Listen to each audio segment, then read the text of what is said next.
ቦስ ቦስ ማቲያስ ወይ ቦስ ይሄንን ቤት አስገባ እሺ ቦስ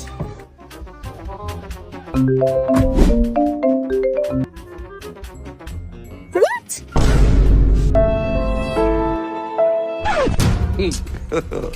God have mercy upon us. ምን ሆነሽ ነው ቦስ?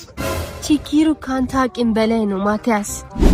ቴው ቦስ ከኔና ካንቺ በላይ የሚሆን ምንም አይነት ችግር የለም። ንገሪኝ እንፈታዋለን። ከቻይና የማስመጣው $2.5 ሚሊዮን ኮንቲነር ከነመርከቡ ሰመጠ።